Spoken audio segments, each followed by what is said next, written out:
Welcome to Lore Legends, a subset of lore episodes that explore the strange tales we whisper in the dark, even if they can't always be proven by the history books.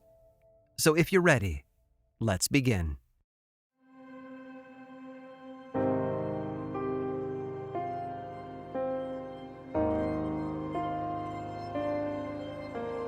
It's safe to assume that he knew what he was doing.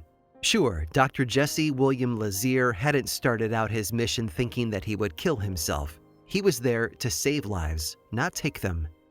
Jesse, you see, was one of the foremost medical researchers in the country, studying yellow fever since 1895. By 1900, the high mortality disease had killed hundreds of thousands of people. Entire cities would be ravaged, and during the Spanish-American War in Cuba, 5 times as many men died from yellow fever as they did on the battlefield. Something had to be done. And so, after the war, the United States Army brought doctors down to Cuba. Reporting to Quemadas in 1900, Jesse joined some of the best medical practitioners in the country, and together they formed the Yellow Fever Board, hoping to discover the root cause of the disease. In the end, it was Jesse who figured it out. He believed that infected mosquitoes were transmitting yellow fever through their bites, but there was no way to prove it without sacrificing people by forcing mosquitoes upon them. So Jesse did what he had to do. He intentionally let a mosquito bite him. Within days, he was dead, and everyone knew exactly what had killed him. Today there is a memorial to Jesse in Washington, D.C.'s National Cathedral, a pane of stained glass depicting a man injecting himself with a deadly shot. It's a part of a larger window entitled Sacrifice for Freedom. There, Jesse's bravery is enshrined forever, immortalized in glass and lead. We all want to leave our mark on the world, to leave some kind of legacy behind. Not many of us will be lucky enough to be depicted in a cathedral window or put into the history books, but there is still hope that somehow we will be remembered long after we're gone. People have left legacies behind for as long as humans have been around. Big or small, we can all carve out a place on this earth. But for some, that mark has been a bit more literal than figurative, because sometimes their legacies were written in stone. I'm Aaron Mahnke, and this is Lore Legends.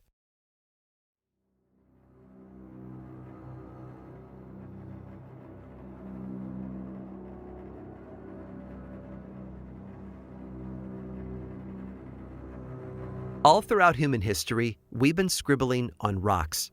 It makes sense if you think about it. Paper is a relatively modern invention, all things considered. And long before paper or even parchment were in the picture, people still had the very human urge to record their life experiences somewhere. They were just itching to draw out a successful hunting trip or write an ode to a lover. Rocks were the perfect solution. You could paint on them, carve into them, cut them. It all worked. And most importantly, whatever you put onto stone would last, and it would last for a very, very long time.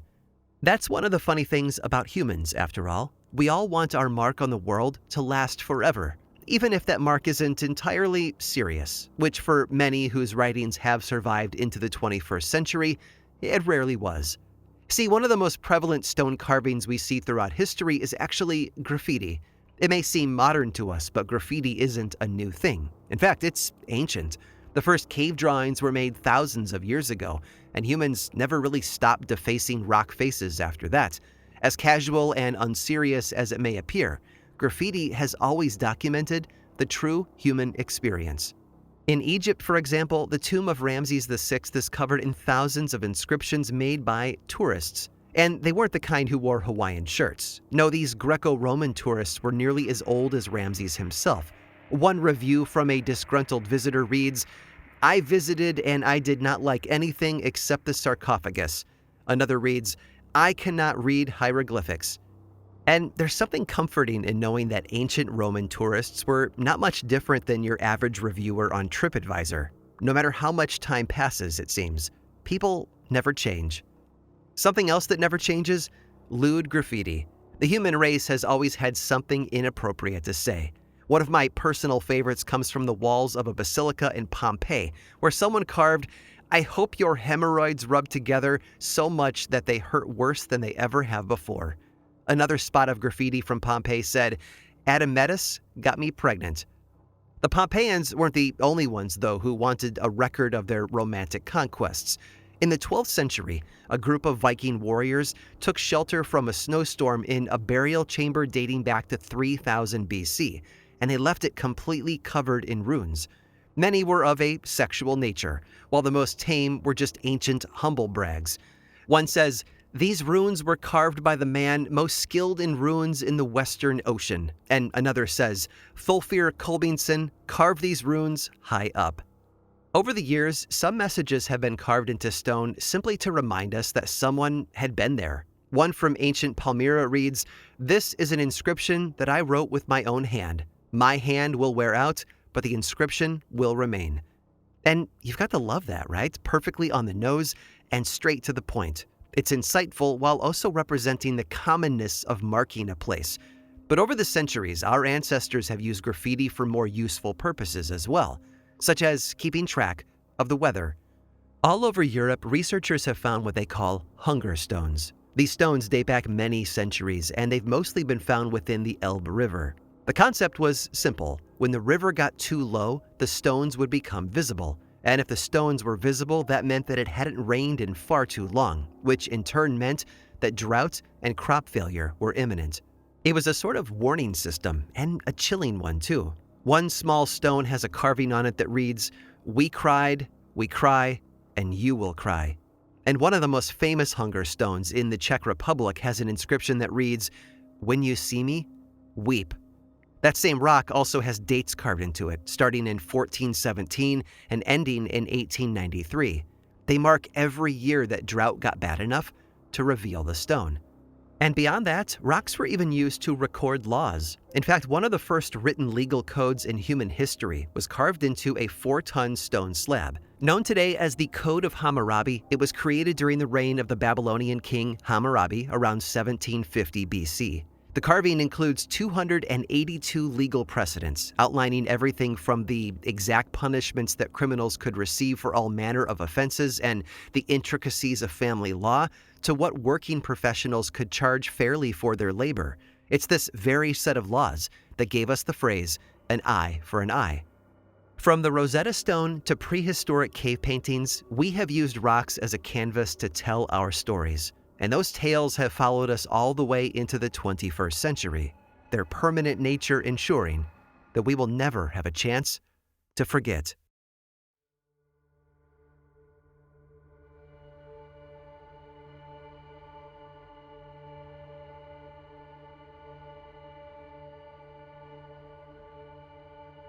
In 1940, the archaeological world was turned upside down, and it was done by a group of teenagers. On September 12th of that year, an 18-year-old boy was out walking his dog when he found a depression in the ground that seemed to go much deeper than your average hole.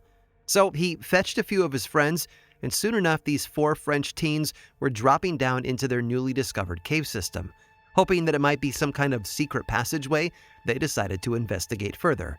But instead of hidden tunnels, they found something far more precious. The cave walls were completely covered in paintings. Nearly 6,000 figures and symbols decorated the stones, depicting wild horses, oxen, mammoths, and humans. The red and black pigments seemed to shimmer under the beam of their flashlights, each painting more vibrant than the last. They didn't know it yet, but they had stumbled upon some of the most well-preserved prehistoric cave paintings on Earth, estimated to have been created almost 20,000 years ago, and it was beautiful. Ever since, the Lascaux Cave has been called the Sistine Chapel of Prehistory, and through its artwork, we've been given a window into what life might have been like for our Paleolithic ancestors. Now, archaeological discoveries dating back thousands of years are nothing new, although some, like at Lascaux, are more remarkable than others. But the world is still littered with evidence of the humans who came before us, long, long before us. Sometimes, though, these archaeological discoveries don't always work out quite as smoothly as the Lascaux Cave did, and sometimes their founders aren't as guileless as the young teenagers were. Out in Ohio, there was an entirely different sort of artifact waiting to be found, and in November of 1860, a man named David Wyrick would be the one to dig it up. David was exploring an indigenous burial mound 10 miles south of the city of Newark when he unearthed a sandstone box, and within that box was a mysterious stone. A robed figure was etched into the slab, along with an odd form of Hebrew writing. In fact, the entire stone seemed to be inscribed on all sides with what he deduced was some version of the Ten Commandments. It came to be known as the Decalogue Stone, and it wasn't David's first jackpot. Just a month earlier, he had uncovered another rock that he called the Keystone. This artifact was oddly also covered in Hebrew, but unlike the Hebrew on the Decalogue Stone, this version seemed to be similar to that used in the Dead Sea Scrolls. Together, the Decalogue Stone and the Keystone were creatively dubbed the Newark Holy Stones, and some people were all too happy to use them to push an agenda. You see, there were many who believed, and still do, by the way, that the 10 lost tribes of Israel actually traveled to the New World and that they were the original Native Americans. These missing tribes have often been the subject of speculation, but this is one of the most prevalent conspiracies regarding the matter. Make no mistake, though, any connection between the two cultures is completely non-existent. It's a theory that's based in large part on the prejudice of white communities who didn't want to accept that Native American tribes could have their own rich culture and history. But the discovery of these Hebrew stones in Ohio seemed to change all of that. Suddenly, here was evidence, it seems, that a Hebrew-speaking community had once been in North America long, long ago. Or at least that's what some people thought. In 1861, just a year after his discovery, David Wyrick released a pamphlet outlining his evidence. It should have been a triumphant moment for him, but it was tainted. Most untrained people accepted his findings, but something about the physical evidence gave members of the academic community pause. The Hebrew script on the Holy Stones wasn't quite right because it was too modern, and once people got a closer look and studied the depth and the weathering of the carvings, they realized that there was no way that the text had been written thousands of years before. Today, the Decalogue Stone and the Keystone are known to be a hoax. If David didn't plant them in the ground himself, then it's believed that someone else did it so that he would find them. Either way, though, they aren't real. Regardless, they are still on display to this day in Ohio's Johnson Humrick House Museum, where they still attract visitors who believe in the missing tribes of Israel theory. David Wyrick was a con man, eager to push an agenda that had no basis in fact. For him, stone was the perfect canvas to paint his lie. But just because something is carved into stone doesn't mean that it's true. And as history has shown us time and time again, David wasn't the only one.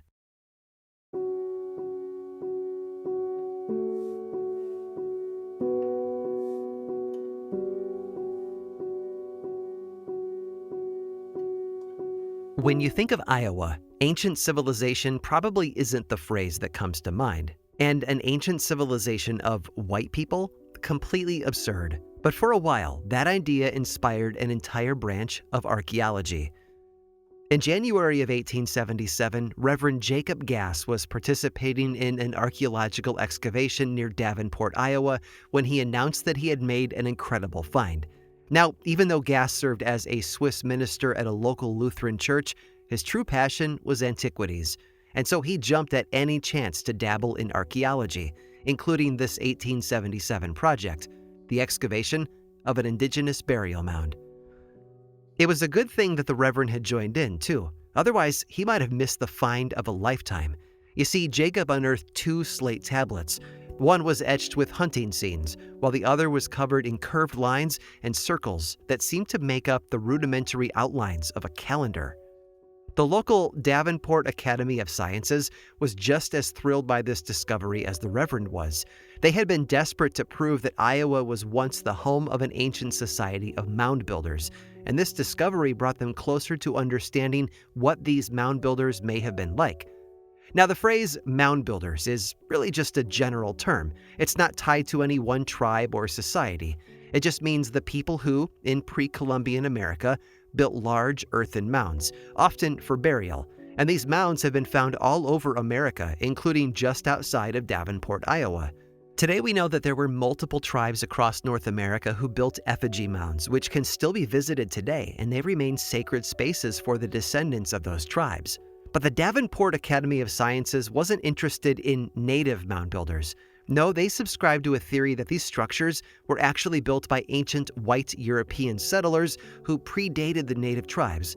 Fans of this theory believe that the white people were stamped out by violent tribes, but that before that, they had created a rich American empire.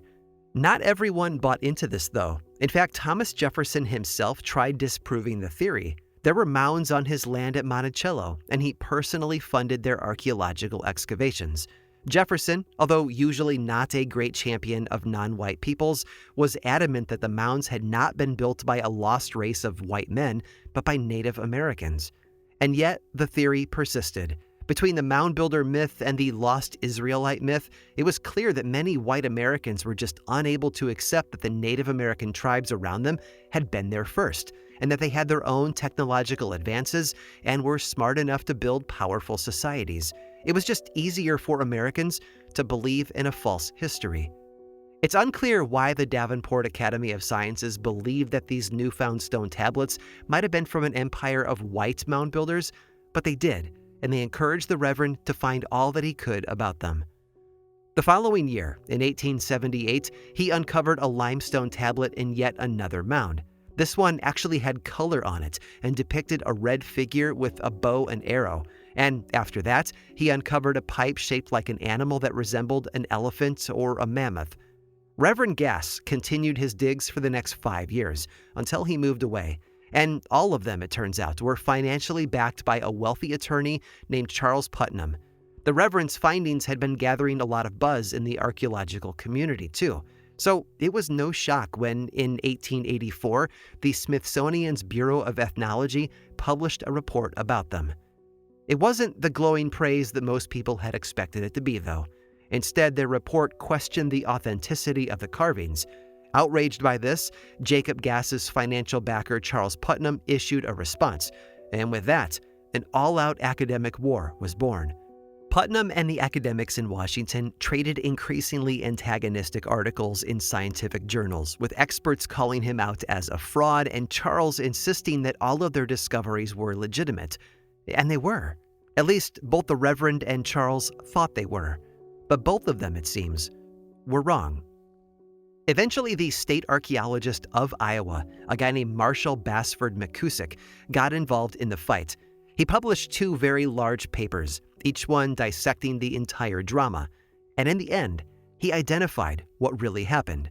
Do you remember what I said earlier about the Reverend being a Swiss minister? He was really Swiss, as in a recent immigrant from Switzerland. And it seems that the Davenport Academy of Sciences weren't too happy with the fact that an immigrant was sticking his nose into their archaeological projects, and that he bragged about his success. And so, the Academy of Sciences had secretly created the tablets themselves, and then put them in the burial mounds for the Reverend to find. After he uncovered the first ones, they planted the second, and all the while, they were laughing at the Reverend's gullibility. In the end, it was the Academy, and not Reverend Gass, who had orchestrated the hoax.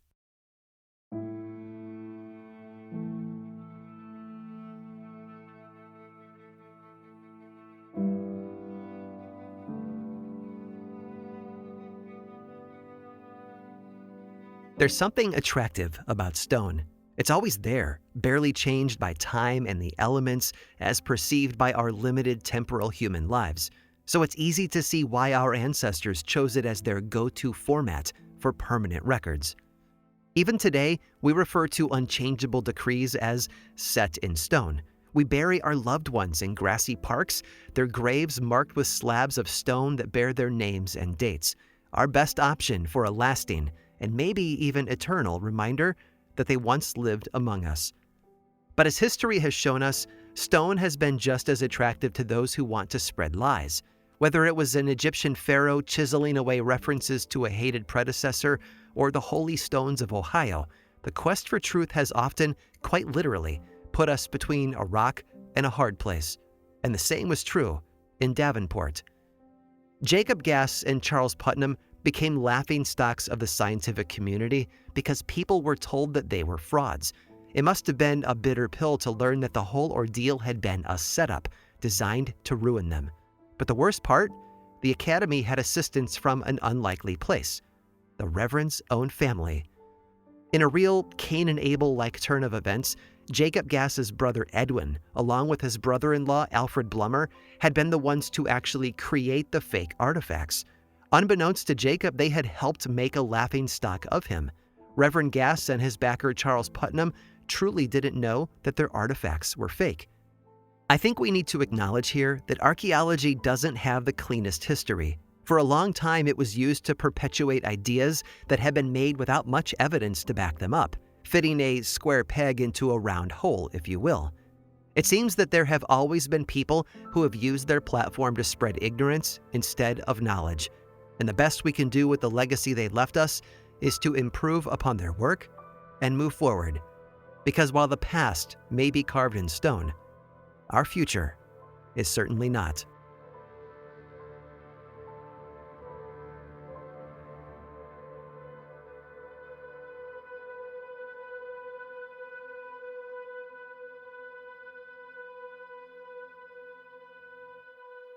I hope you enjoyed our journey today as we made our way carefully through the rocky past. Yes, stones have been powerful tools for ancient cultures to leave reminders of themselves, but they have also given fakes and frauds an inflated sense of truth.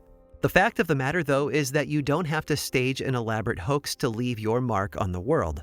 And as one final story will show, when it comes to rocks, some might even leave their mark on you. Stick around through this brief sponsor break to hear all about it.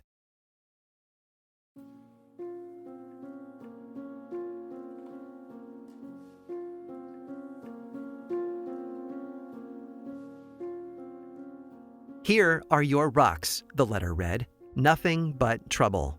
Another pleads, please put this back so my husband can get well. I tried to keep him from taking it.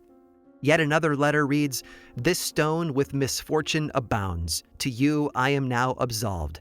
And yet a fourth says, this little rock wanted to go home, so I sent him. There are hundreds, if not thousands of letters just like these sitting in a room in Arizona. And upon arrival, each and every one was accompanied by a little rock. Or rather by something that looks like a rock. Because at the Petrified National Forest Park, a rock isn't always a rock. Don't get me wrong, the region is basically just one giant fossil, but these fossils didn't start out as stones. The Petrified Forest, once a lush tropical wetland, is now part of the Painted Desert. There may not be many trees anymore, but we can still see the remains of the trees that once lived there. 200 million years ago, a volcanic eruption buried the area in ash and sediment, and that's when the long process of transforming them into petrified wood began. Petrified wood feels like solid stone, but it's probably more accurate to say that it's a mineral compound. After wood is buried under the earth, it can gradually fossilize, its organic material slowly being replaced with sediment until it looks and feels like a rock. And I do mean slowly. This entire metamorphosis takes hundreds of thousands, if not millions of years to occur. Today, the national park's ground has eroded enough that its petrified wood is now exposed to the elements and to human eyes and hands. And while access to these remarkable formations is certainly a special opportunity for both researchers and tourists alike, sometimes ignorant people can ruin it for everybody. Now, the Petrified Forest National Park has been home to native tribes for at least 13,000 years, but it didn't come across the radar for white settlers until the mid-1800s. The travelers were so fascinated by the phenomenon that they frequently pocketed pieces of petrified wood, as a souvenir. Today, taking fossils from the park is illegal, but most people haven't changed since the 19th century, and for many, the petrified wood is just too tempting to leave behind. Today, the park estimates that they lose about 12 tons of petrified wood from the park every year. But don't worry, it always finds a way to come back home. Since the 1930s, visitors have reported experiencing extremely bad luck after taking petrified wood from the park. In 1935, the park actually received its very first letter bemoaning the sender's regret that they ever stole the petrified wood in the first place. These letters have been dubbed conscience letters, and the park hasn't stopped receiving them ever since. The legend has come to be known as the Curse of the Petrified Forest. No one really knows how people decided that their pilfered goods were cursing them with rotten luck. One theory claims that the entire idea actually originated from Hawaii Volcanoes National Park, where it was believed that the native fire goddess Pele cursed anyone who took lava rocks from the island. Somehow that concept made its way to the mainland, and it attached itself to the Petrified Forest National Park. But no matter where the whole idea came from, people believe it. The park holds over 1,200 conscience letters, all of which express, in some way or another, that their lives have gone downhill since stealing their little pieces of petrified wood. Their personal tragedies have ranged from financial woes to relationship problems and health issues. One letter from 1983 even says that the sender almost choked to death on a vitamin, and then that his car died at the Grand Canyon.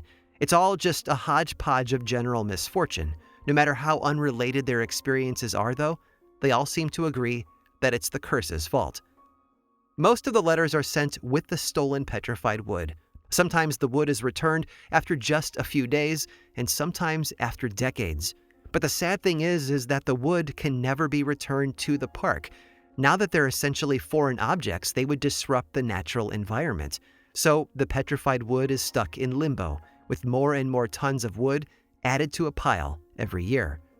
So if you want to leave behind a positive legacy, then I would say the last thing you should do is steal from one of our national parks. And if you don't want to take my word for it, don't worry. I have a feeling that nature will take care of it for you.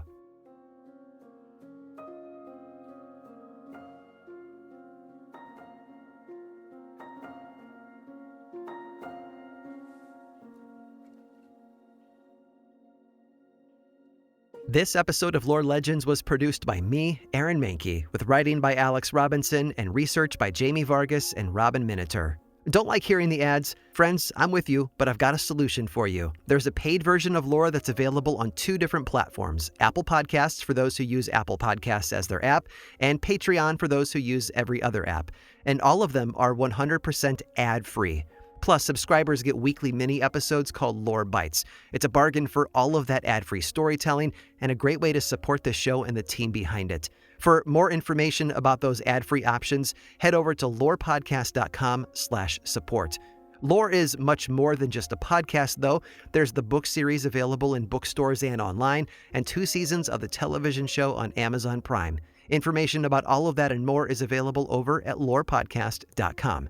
And you can also follow this show on Threads, Instagram, Facebook, and YouTube. Just search for Lore Podcast, all one word, and click that follow button. And when you do, say hi. I like it when people say hi. And as always, thanks for listening.